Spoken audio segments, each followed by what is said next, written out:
This is by far my most used command while I'm streaming, and it's a command that you definitely need on your stream. Alright, super quick tutorial for you guys today. How to set up a clip command for your Twitch stream in StreamerBot. Why? Well, when you're watching a stream and want to make a clip, you have to click this clip button. Then it opens up another tab and you have to title it and click publish. And let's not even talk about clipping on mobile. On my Twitch stream, I have a command that anyone can use to make a clip of the last 30 seconds, simply by typing !C in chat. And then in a couple seconds, the link for the clip will get dropped in chat for everyone to share or open up in another tab. This makes it so your viewers don't have to leave the stream in order to make a clip, and it's way faster than having another tab open with the clip editor. So let's get into how to set this up. First, you're going to need StreamerBot if you don't have it already. Now we need an action. We'll call it clip.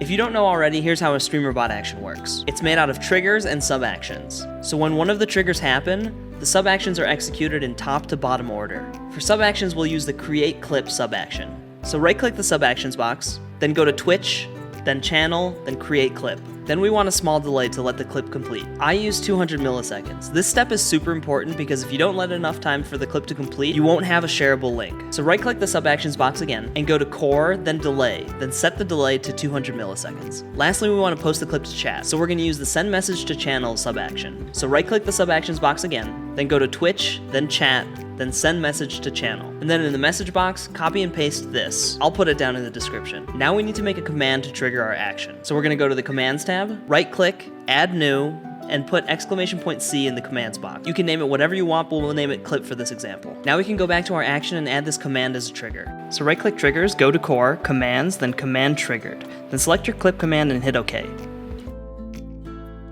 Now before we test it, make sure you're signed into your Twitch account on your StreamerBot. Then you're good to go with your new command. Hope you found this tutorial useful. I'm making a bunch more tutorials like this, so like and subscribe for more, and thank you guys for watching.